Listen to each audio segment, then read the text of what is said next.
Hello, everyone. Welcome to this webinar on succession planning. My name is David Lutz, and I'm really glad to have you here. This webinar, by the way, is being recorded, and you will be able to get it from the TalentGuard Learning Center. You can download it there later. As I said, welcome to everyone, and just to say in terms of questions and answers in a Q&A session, if you have a question during the webinar, please make a note of it, and if I don't deal with it during the webinar, please remind me at the end of the session, and in the Q&A time we will hopefully deal with it. Just want to do a little bit of an infomercial if I can, and I'll explain why later. A full competency-based talent management software suite, and it's delivered in the cloud, and it's an integrated package that's built on the back of their already successful compensation solution. And just wanted to say that it's very people-centric, it's very innovative. A lot of companies globally are appreciating its value. The cool thing about it is that it takes employee engagement to another level, and it's a very integrated suite. And the word integrated is going to come up very much during the course of this webinar, and I'm just very proud to be associated with them on this. Excuse me. You may have noticed a slight reference to a baseball theme in the title: bench strength, trade deadline, and so on. It's in the last week or so we've had the trade deadlines had to be met in terms of trades and selling of players and so on. And I just want to, for the record, make sure that you understand that for me, baseball's not a game; it's a passion, it's life. And I'm a New York Yankees fan, born and bred. And if you don't want to deal with that now, then we'll talk after, and I'll educate you further. So just to set the scene, I've done some smaller succession planning projects around the world, not to name drop or country name drop, but I've done 4 major succession planning initiatives with big corporations in several countries, including the United States, Middle East, and Asia Pacific. And I just want to make sure that we ask the right questions during this webinar, and that if we have to determine what our bench strength is, if we want to know whether we've got people waiting in the wings to do the job, do we know what we have, who we have, what we need to have in order to get there? Now, just to give you a bit of a context in a particular case study, if you will, and to set the scene, I was appointed as head of talent for a very large, actually the world's largest engineering procurement construction company in the oil and gas sector in the Middle East. About 16,000 people, 23 countries, $7 billion turnover, growth rate of about 31%. They were very speculative in terms of their projects to be won, and therefore their recruitment initiative was very aggressive. They were under pressure to comply with nationalization policy and therefore hire lots of local talent. There's a lot of acquisition going on as well. 55% Indian, 10% Arab, and 35% other.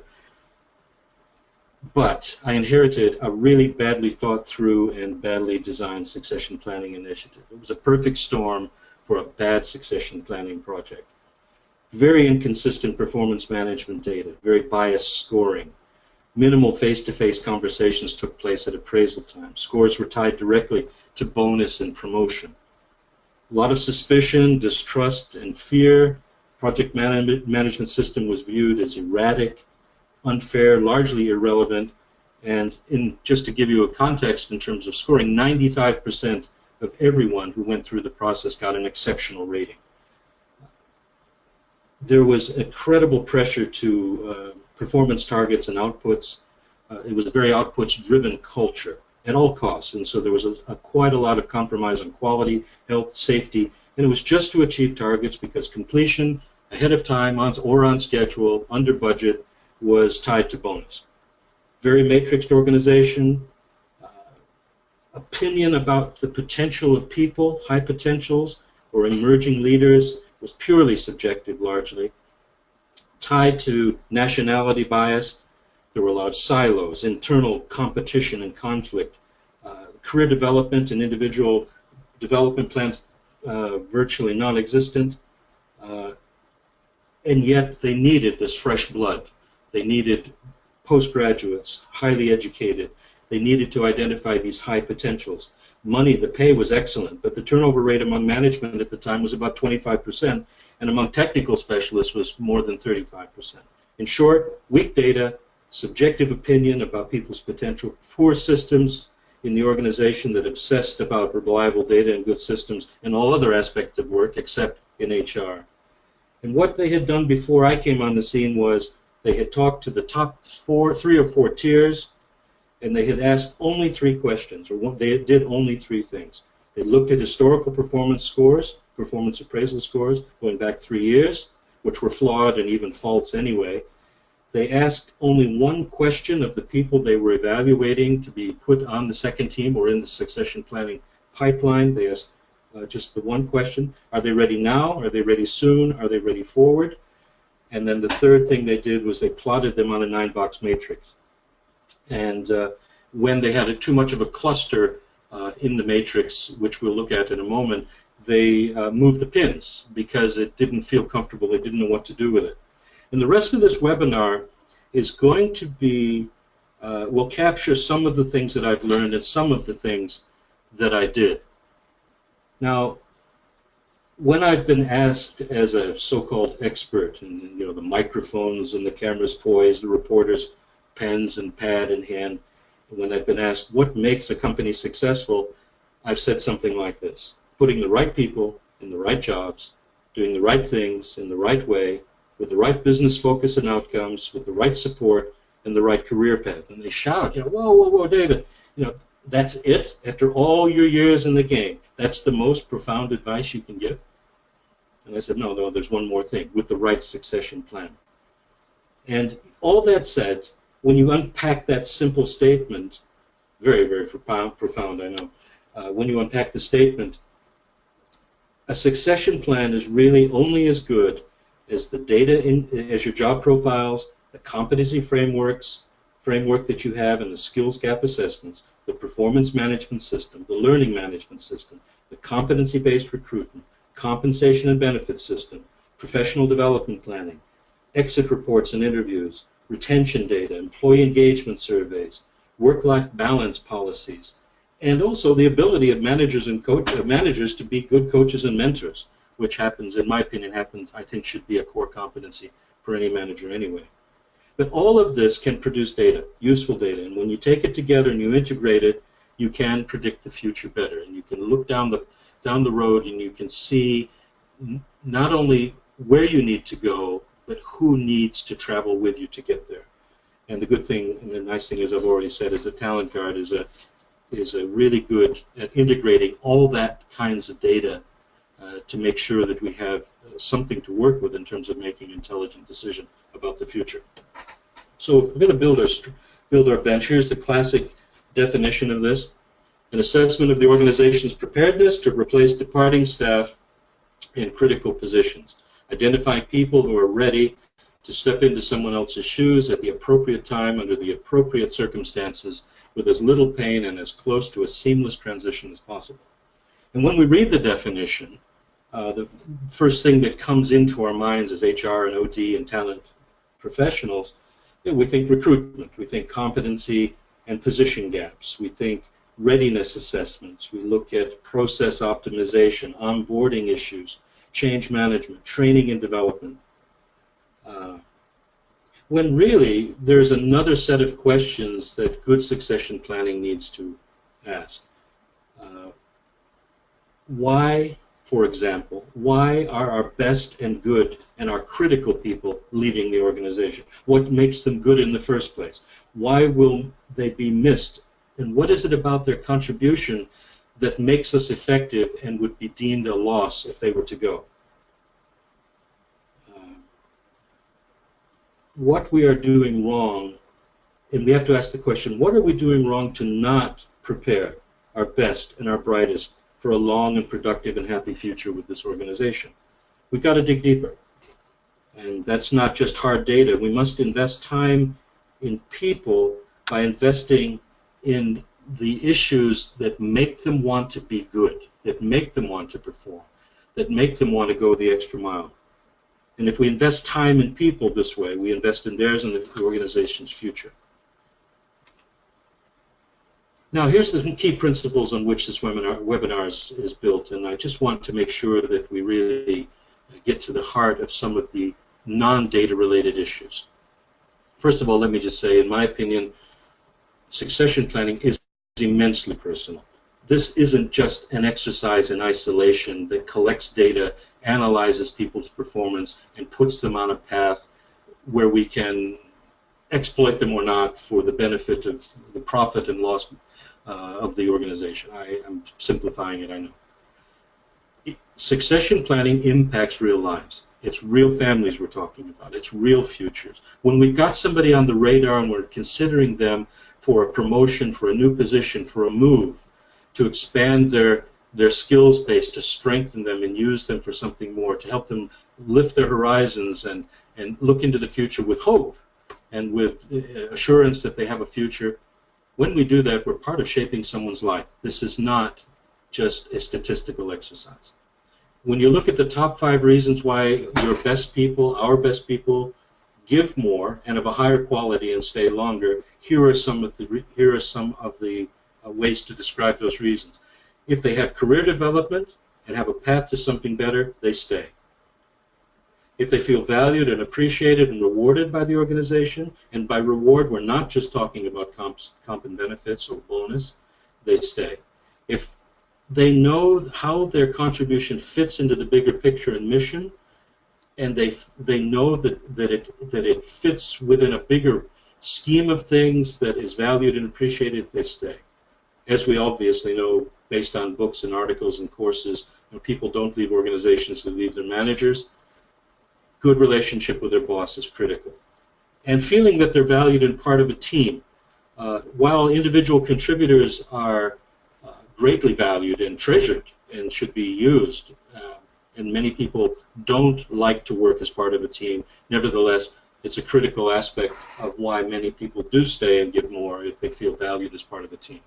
And another thing to mention is that the absence of those kinds of reasons in the previous slide is why your best team members, and especially your gifted second team people with real potential, leave prematurely. It's because they don't see those things in their future, or because they don't experience them on a daily or weekly basis, that they begin to question their role and their future. Another principle, people are more than the sum of their competency, performance, and potential parts. We can't just measure human beings just purely statistically and with data.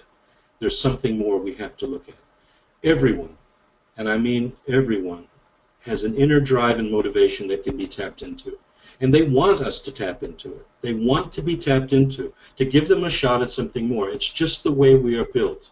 Now, in different industries and different sectors and different roles, that comes out in many different ways. Some people derive great satisfaction and have incredible drive and motivation in a sales environment where that same drive and motivation wouldn't be recognized or wouldn't even be that prominent in an engineering context, for example. But nevertheless, everyone has it. And we have a responsibility and we have an opportunity to tap into that and find ways to unlock that.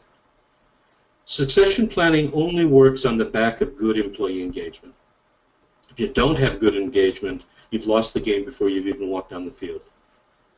And we'll look at that more fully. That said, when we want to look at potential, and from a purely technical viewpoint, it's like trying to shoot an ant from a mile away at night. It's not easy. You can't look into people's hearts. You've got to look for guidelines and criteria that will shed some light on what it is that drives them, what it is that needs to be unlocked within them. Next thing is identifying and tapping into that inner drive and motivation is even more elusive. And when you take it alone, without the balance of good data, it can turn into something highly subjective. And so what we're looking for is an integrated approach to this, sound data gathered consistently and reliably, accurately, combined with an insight into the person's, I'm going to use the word heart, but I'm talking more about that wiredness within them that takes them to the next level. The last thing to say, or the second to the last thing, not everyone in the succession pipeline should be a manager. And it's a big mistake that a lot of companies made. You've been with a company for 3 or 4 or 5 years, and the next logical step would be to put you on a management track. And not everybody wants to be a manager. I did some research a few years ago, and I found that in a particularly highly technical field, especially or sector like petrochemicals or IT, or even large-scale infrastructure construction, for example, a lot of people, when I looked at it, 47% of those people who have been promoted into management shouldn't have been there. And if you scratch deep enough, and I talked with that particular group, about 85% of that group said, I don't want to be there. I don't like managing people. I'm a technical expert. I want to play to my strengths and be rewarded and paid according to the specialist expertise that I have. And so not everyone should be in a succession plan heading toward a management or leadership track. And the other thing just to say is that in our rush to make sure we get the right people in the right jobs doing the right thing, we miss so many important truths, and we can really get burned if we're not careful. And we shouldn't rush it. We can't rush it. It's too important. With the greatest respect, Godfather, it's incredibly personal. It's not just business.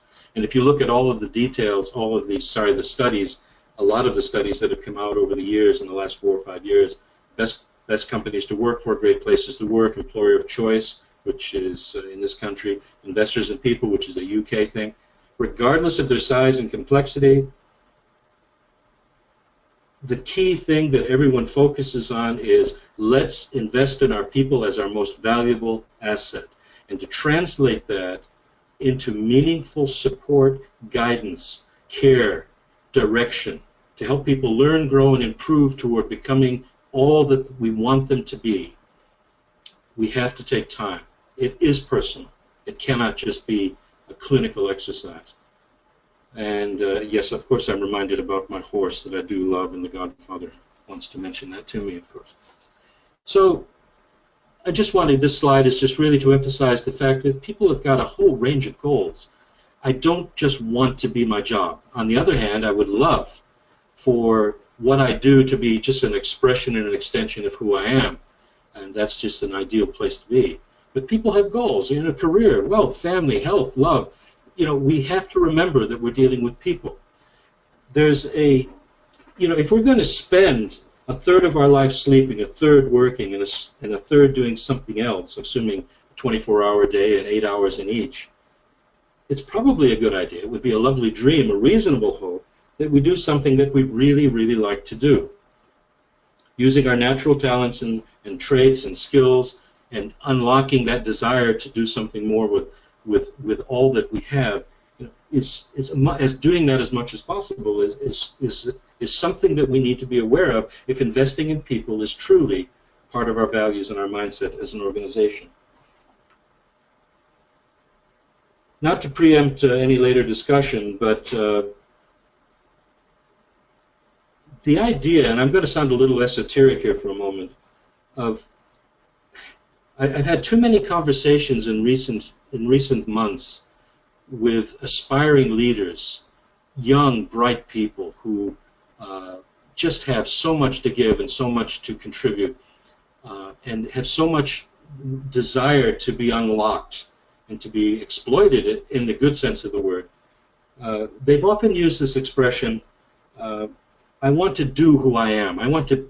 The work I want to be is to be an expression and an extension of my personality, of my desires and dreams. And if I get paid for it, even better. So our personal success plan, and many of you, I'm sure, have seen illustrations like this. There's passion, the stuff you love to do. There's talent, the stuff you're good at. There's the career or the job, the stuff that someone will pay you to do. And in the middle somewhere there is that dream job. And when we're thinking of succession planning, a personal succession plan, that's sort of at the heart of where I'd love it to go. But life isn't perfect, and organizations certainly aren't perfect. And so we can do what we love and do what we're good at, but not get very paid for it, but we're happy, but we're not very rich. We could do what we're good at and do what pays well. We could be rich and maybe bored. And of course, you can see the rest of the scenarios there. So I just want to say that the thing that I've discovered over the past 5 years, 5 or 6 years especially, is that it doesn't matter which culture, it doesn't seem to matter which sector, organization, industry, doesn't seem to matter which level I'm dealing with in terms of supervisors on up to senior vice presidents and chief executives. Every single person has this deep Maslow-like desire to be fulfilled. And I thought that when I worked in Russia or when I worked in Asia Pacific or in Africa that I would find a different thing. I thought this was a kind of more of a Western American thing, that we talk like that. But I've discovered that every single person, I want to say basically the same thing. I want to be valued. I want to be appreciated. I want to do the things that I do well. I want to be unlocked and use my skill and knowledge and ability to do what I have dreamed to do. And I'd love to get paid for it while I do it. It doesn't seem to matter where I have that conversation. It seems to be pretty much the same. I don't just want a job. And when I've talked with lots of people who have been put on the succession planning radar and they've got aware of the fact that I'm being evaluated by my boss for a future position, the thing that I've tried, and they come to me and said, what's happening? Does my attendance at this training course mean that I'm going to get a promotion? Does it mean I'm going to get paid more? What does it mean? And I said, no, it only means that you're on the radar and that somebody believes you have value and that you're worth investing in. At the same time, 2 hours later, I'm having a conversation with their boss, and he's asking me the same questions because his boss has been evaluating him. And so, and all of them seem to say the same thing. I just don't want a job. I want to be more than that. I want to do more than that. And Michelangelo said it very well. The greatest danger for most of us is not that our aim is too high and we miss it, but that it is too low and we reach it. And so, a lot of what we're trying to say today is that there are people in our organizations who desire and dream and long to be unlocked, unleashed, to be appreciated and valued, to be trained and developed, but to be put on a track where they can fulfill more than just doing a job and not aiming low. So now let's just go to some nuts and bolts and less perhaps inspirational stuff. Classic successful succession planning steps tend to have these 5 components, starting in the top right. We have to identify what the key positions are for the particular business at this particular moment in time. Now, there may be critical key people, and I hate to use the word key men, but key performers, that to lose them, to have them not perform well for whatever reason would really hurt the company. Whatever the case is, we're trying to take a snapshot view here of what are the critical functions that, should they go, we will lose. We will be affected. The impact will be significant. And we have to identify what those positions are, and then we have to determine the competencies and the experiences required to qualify for each of those key positions. And so that's a data gathering exercise. It's more than just collecting job profiles off the internet. We really have to examine what's critical for the position in the company at this time, and then looking 2 or 3 or 5 years down the road. And also looking at market trends and changes and all kinds of things that are impacting the business. And so key personnel identification. Second step is we've got to look at the key talents. Now, it's one thing to have a title.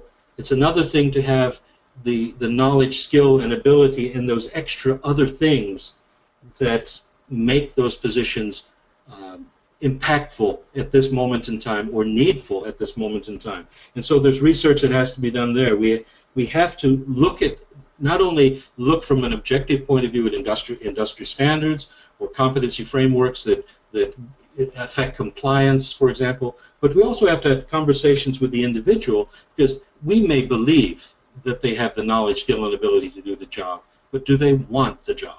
And so we're having to have conversations from 2 different perspectives, what is needed and what is wanted. We have to look beyond the respective role into the future with them. There's another thing that I'd like to just mention here, and I don't want to be argumentative with myself on this one, But one of the things that we don't do very well is to actually find out how work really gets done. And too many of our assessments are all about reports and data, targets, KPIs, objectives that have quantifiables against them. And we measure performance and we measure individuals based on that kind of information. Whereas if we had some more conversation, more face-to-face engagement, and actually ask people at the coalface at various levels of the organization, you may find that things don't really happen the way we think they do. And we didn't achieve that target in a way that we thought it was achieved. And so this is a critical component of the succession planning process, is conversation with key individuals about how work really gets done and where they would like to be.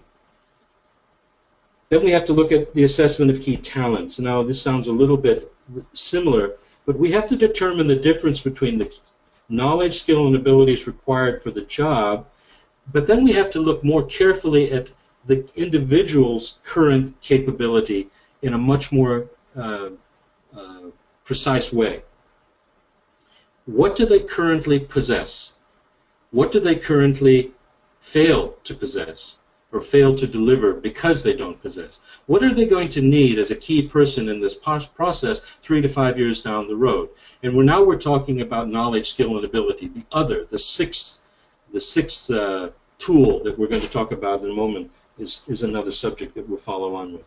We have to then generate a plan. How are we going to get them there? How are we going to adjust? We're going to find alignment between people, process, and resource. If they are someone we want to invest in and commit to, we have to have a plan for them. And one of the key reasons why people leave is because they don't have a plan. They've been told they are appreciated, they're loved, they're valued, they have a future, but they want to see the plan. What does it look like 2, 3, 5 years down the road? How are you going to invest in me? And how are we going to integrate their development and their integration into other things and wider opportunities in terms of training, development, etc. And that could include anything from job shadowing to special projects or stretch opportunities. But whatever the case is, they have to know that there's a genuine plan and the company believes in it and believes in them while we try to achieve it. And then we have to, of course, have a development, monitoring, and review process. We have to look back and to see, are we really achieving the objectives that we have or not, and is this person really developing as we hoped? All of this is just not purely about data, and I'm sure you realize that as we talk. It's a timing, gaps, and fit thing, and this just kind of summarizes what we've just been saying. We have to ask ourselves what leadership skills are critical for the organization's success now and in the future. And you have to say, my company, my sector, my business, my future, which can only look 2 to 3 or 4 years down the road. How strong are the current leaders in these critical skills? What skills gaps exist? Where do we need to focus our training and development initiative? And more than that, what kind of training and development do they need? It may not be classroom, it may not be e-learning, there may be other ways and better ways to ensure that their development is impactful. And how do we recruit new leaders in the future? If we're moving people on, we've got to, again, have a formula, plan, and a consistent way of assessing new talent that's coming in. And identifying not just second team bench, but third and maybe fourth team to make sure that we have got a consistent pipeline development. And what critical skills will the new leaders have that are different from the skills that the existing leaders have? We've got to say what is good now may not be good 3 years from now.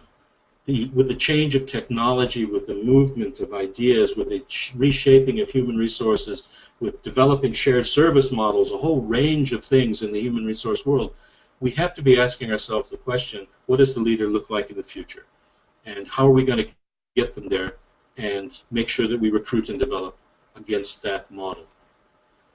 So let's ask ourselves some of the questions. Let's take a step back again just for a moment, just to re-gauge and reset here. What are the top 10 reasons why your best people give more and stay longer? Number 1, training and development opportunities, a career path, and that's number 1. Most of the major respected studies for the last 10 years have said essentially the same thing. Number 2, good immediate manager relationship. We've already mentioned that. People leave managers, not organizations. It's a buzz phrase that's been around for a few years now. Number 3, fit and place. I know where I belong. I know where what contribution I am making and how it fits into the bigger picture. Performance and appraisal integrity, number 4. Those are reasons why people stay. And we'll unpack these a little bit further in a moment. Communication, open, transparent communication. Equal opportunity and fair treatment. Pay and benefits. You'll notice, and we'll come back to this in a minute, that pay and benefits is only 7th. And that's based on a survey that this particular list was produced from, and I'll mention more just now. But pay and benefits doesn't seem to be as high on the list as we would expect. Health and safety. It's a safe place to work. I feel okay going to work every day. Team cooperation and collaboration. I like the people I work with. Family sensitivity, work-life balance, appreciation. And I said the top 10, but really we've got 11. Just job satisfaction. I just like what I do. That seems to be more prevalent these days. But again, let's just elaborate for a moment. Why do they stay? Why are they more productive? Why are they more engaged? Why is morale up? Why is motivation high? Why do they give discretionary effort? Why is there quality retention and bench strength? Well, job satisfaction, like we said, I enjoy what I do. I feel good about it. Family sensitivity, team cooperation and collaboration, health and safety. I don't feel at risk. It's clean. It's mentally, physically, and emotionally a place I like to be in. Pay and benefits, including increments and bonus. And the transparency formula that's used for calculating bonus was mentioned. Equal opportunity, fair treatment, no nepotism, no favoritism, level playing field for everybody. Communication, I have access to the right people at the right time in multiple ways. Performance integrity, which we've mentioned, but the goals and targets are clear. They're negotiated targets. There's a discussion about what's achievable. SMART goals is commonly used. Commonly referred to as part of that process. But more than that, it's transparent and fair. Number 2, we've mentioned good immediate manager relationship, and then the training and development and career pathing opportunity I feel invested in. I can learn, grow, and improve. But as I've said also, this was added at a later time, fit in place. It was added in a subsequent poll because people have begun to appreciate the fact that I have a sense of mission. I need to be doing something that I feel extra good about. Now, the study was done with 2,500 companies in all sectors, all sizes, back in 2006. And an obvious question that could be asked is, are pay and benefits still at number 6 after the economic crisis in 2008, 2009? Maybe it's crept up on the list. It has in many polls, in many studies. And job security has become a big one. Whatever the case is, these kinds of descriptors seem to encapsulate what people are looking for. And to start to not do some of these are some of the biggest reasons why people go and why you won't have them in your succession plan. And this is just not the right thing to do. It is also smart business. Let's also just touch briefly on engagement. This is a fairly representative bell curve of typically organizations ranging from 2,500 to 10 or 15,000 employees, and we've used the language of agnostic and true believer and so on. I won't elaborate on this too much, only to say that in the middle you've got this 76% in the middle, those leaning toward disengagement. Those who are neutral, those who are leaning toward engagement, they are an opportunity. They're a risk as well. If we don't manage them well, they're going to move toward disengagement. If, on the other hand, we do find a way to invest in them, we do identify, especially in that 27% group, those who are the high performers, and we can find a way, and we'll talk about that later, to move them, and the statistics are saying you only have to move them 3 engagement points to the right, and you reduce the risk of departure by about 80%. So it doesn't take much, but it does take skill, and it does take the personal touch, and it's not just about the data. So what we're talking about really is approaching the future from the inside out. Data gets us closer to the truth, but it doesn't really allow us to predict the future as well as we could. We also need to know other things about these people. What makes them want to go to work each day? Give discretionary effort. What compels them to overcome challenges and obstacles and to excel at what they do? What motivates them to be constantly learning, growing, and improving? Where do they spend their time? What do they think they do that's distinctive? Have we asked them? Do we have an opinion from them? What do they feel they're contributing that's unique and distinctive? What are the 3 or 4 routines that they do on a daily or regular basis that allows them to focus their energy very, very clearly? And where do they think their leadership really makes a difference in the organization? Now, we're asking a lot of these questions because of market trends. We're beginning to think about the future because of competition, globalization, all these kinds of factors that come in, workforce demographic, the changing of generations, the very high number of people that are of the Gen X crowd or the baby boomers that are going to be leaving soon and going into retirement. We have these kinds of questions are forcing us to look carefully at both the data and the people in ways that we've never done before. And there's some other negative things that are driving this as well. Attrition rates. Retention is getting worse. There's slow growth. Increasingly, we're becoming uncompetitive. Our surveys are telling us, our exit polls are telling us that people are leaving for reasons that are not healthy. We have to dig deeper. Dr. Deming said it like this: managing is about predicting the future. The aim of leadership should be to improve the performance of man and machine, to improve quality, to increase output, and simultaneously bring pride of workmanship to people, to drive out fear and instill joy in the workplace. Management must understand why the transformation would bring gains to his organization and to all the people that the organization deals with.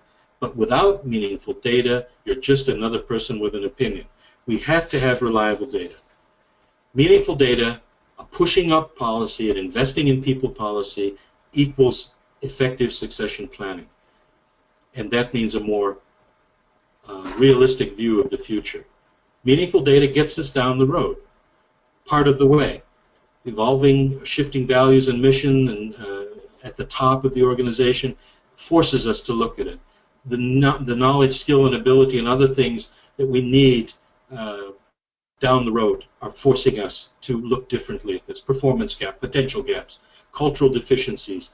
A whole range of things are beginning to force us to gather meaningful data.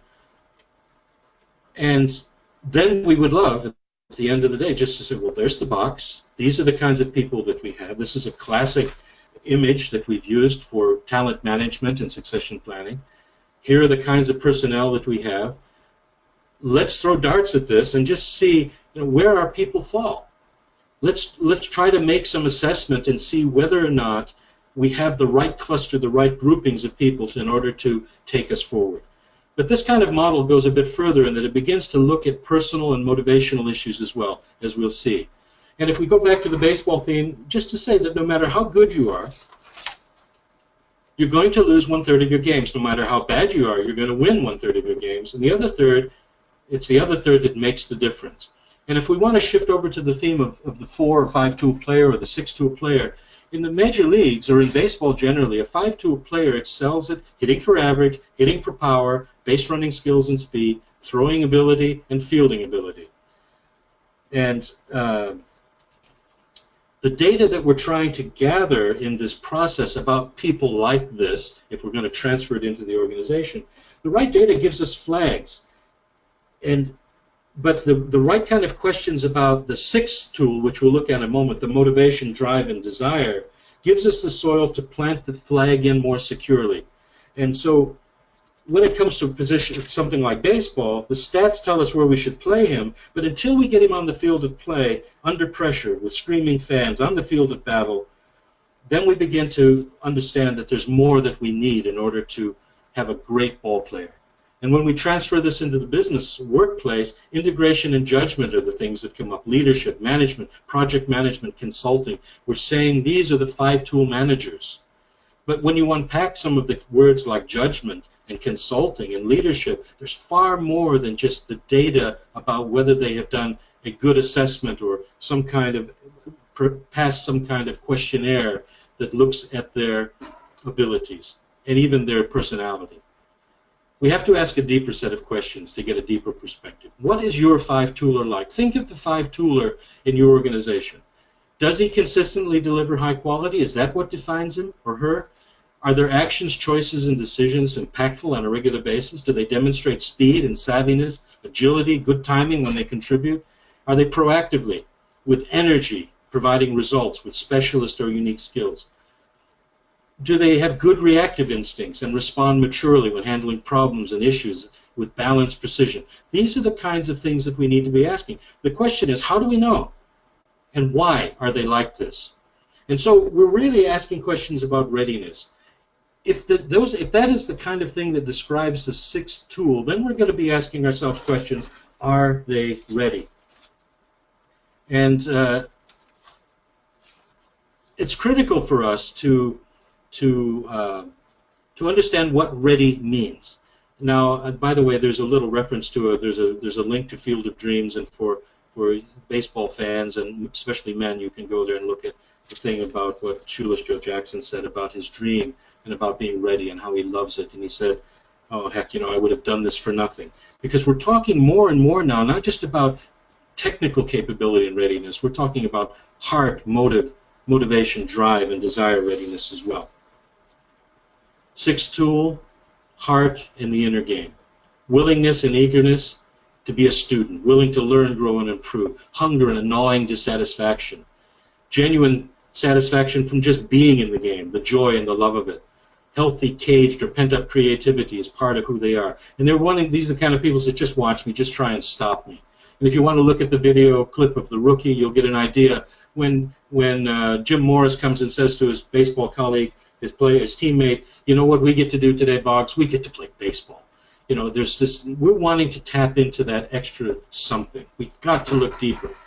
This is personal and it's business, and we're trying to take an emotional intelligence stab at this by looking at habits, empathy, attitudes, behaviors, values. What is their perspective? Where are their biases? How is their decision making? How do they react emotionally? Their steadiness under pressure, emotional and mental agility. And when we look at classic competency frameworks that assess people, and these may change from organization to organization, sector to sector. These are not, this is just an example. We want to ask questions about vision and strategy, change and innovation. How critically do they think? Their interpersonal communication skills, and so on. We also, of course, want to look at their technical competencies that's relevant to the sector and the organization as well. But these are the kinds of things that we want to ask.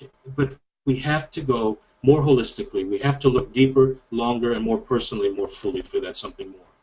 So very quickly to move into the conclusion of this, snapshot performances can be taken, and typically speaking, in the organization that I was in, everybody got a 5, everybody got a 9, everybody was regarded as exceptional, and we clustered them all up there with this short-term look at this very quick look at personality at performance, and we said, wow, we've got too many people up there. We're going to have to move the darts. We're going to have to move the assessment, and certainly we're going to have to adjust the bonus accordingly.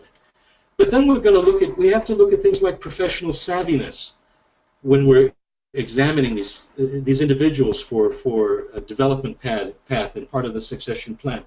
We have to look at, are they employee savvy, technically savvy, business savvy, competitor savvy, media savvy, regulation savvy, customer savvy, partnership, culture, political, opportunity. The list can go on and on. It will be determined by your sector, your values, and your organization. If you wanted to look, for example, is this person politically savvy? Do they maneuver through complex political situations effectively and quietly while being sensitive to how people and organizations function generally? And are his or her people and colleagues specifically do they assess them and work with them from a political perspective wisely? Do they view corporate politics as a necessary part of organizational life, and can they adjust to realities? These are the kinds of questions that these components drive us to ask when we're looking at individuals. Behavioral assessment, just to quickly say, that we could assess someone. We often talk about behavioral competencies in our performance process, and then we use that to assess somebody's potential and likelihood for succession in future. But what we don't ask is, they may achieve wonderful objectives, they may get their targets, they may hit their KPIs, but in the process, how many people did they hurt or kill? And I've actually had that experience in the Middle East.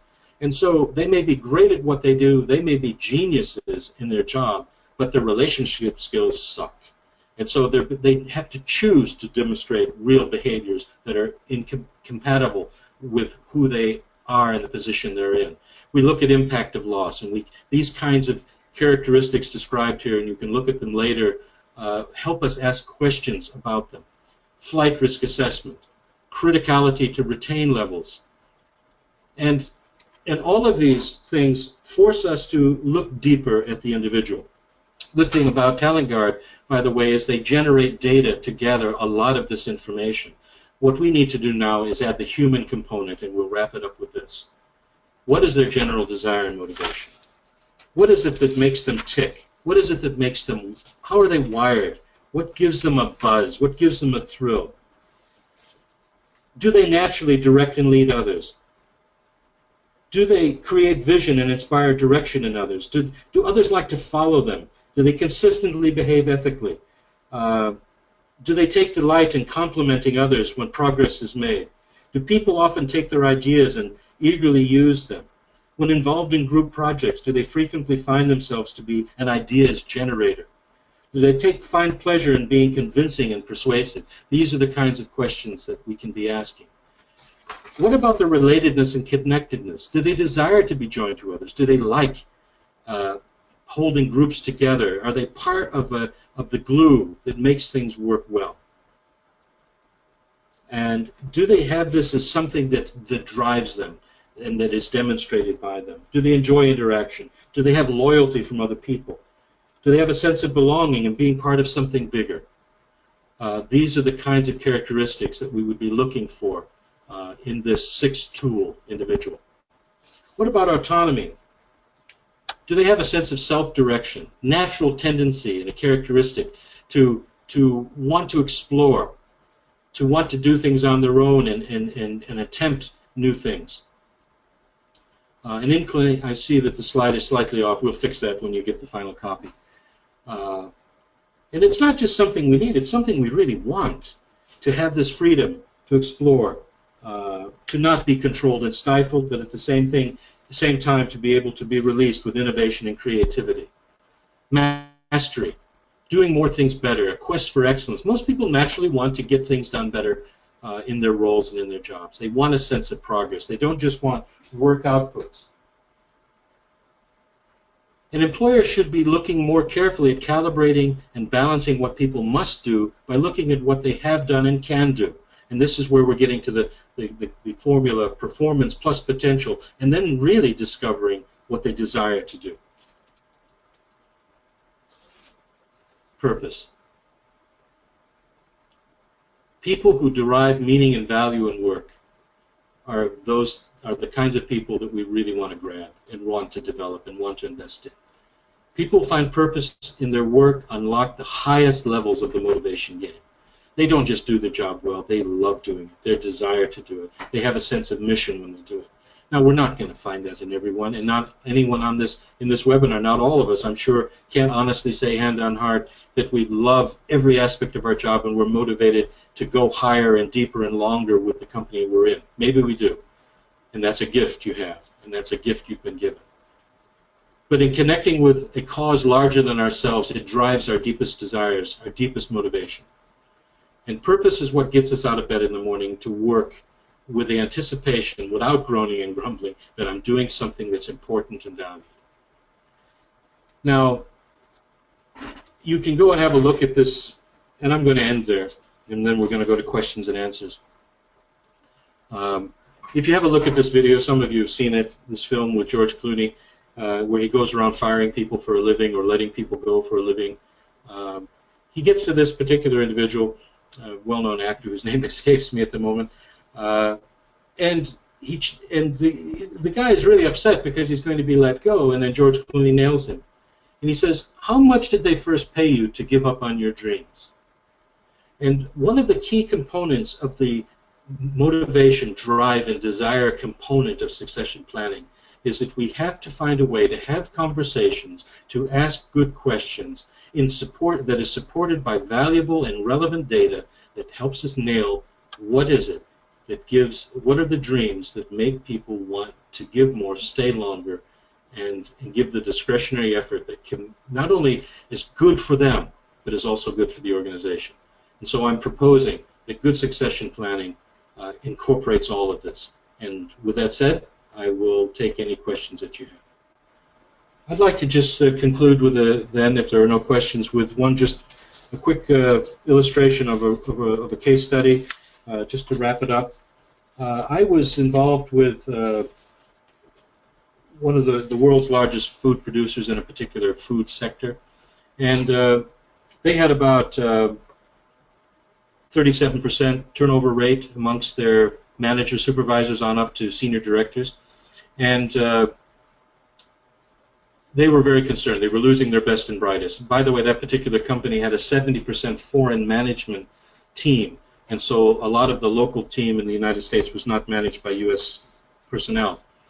I was called in to have a look deeper, and they suspected that what they really needed was training. They needed to be, but as I found out as I got in, what they really meant was indoctrination and compliance. But an employee engagement survey showed very clearly that 70+% of the people in that particular population group, which was fairly sizable, actually had active resumes out there in the marketplace. And the top two reasons why, when I was allowed to dig deeper, and I had sessions with many, many people, when I discovered that there were two fundamental reasons. Number one was that they weren't being stretched, and they weren't having a chance to grow, learn, and improve in their area of expertise, and they were doing too routine work, and they wanted to be given a chance to really be stretched. And number two, there was no growth opportunity. The ceiling was fairly solid, and it was not only blocked by lifers, but also by people from overseas who were managing the company. And there was no real opportunity for them to climb the ladder and take on more responsibility. But added to that, the subject matter experts, the technical specialists, were also not given a chance to just be technical specialists. They were sometimes being forced into management roles they weren't comfortable with. And so I'm not going to go into the solution for this at the moment. I just want to mention that the knock-on effect of not having a second team and a third team in this context was absolutely crippling for this company. Not only because people were leaving, but because word in the marketplace, which was very small in that particular sector, word was out there that you don't want to work for this company. And so their costs were going up because they had to look further afield for qualified people to come into the role, and it was costing them an arm and a leg. And more than that, they just couldn't find qualified people because nobody wanted to work for them. And a lot of this had to do with the fact that they did not recognize there was high potential heart. There was high potential ability, but there was high potential motivation and desire to give more, to contribute longer, to do more things, to be innovative and creative. The pay was great, and they weren't complaining about money. They just wanted the chance to grow, learn, and improve and be invested in. And it wasn't being given. And the knock-on effect was crippling for that particular company. Just to conclude then, TalentGuard solution, you can look at all the different options online.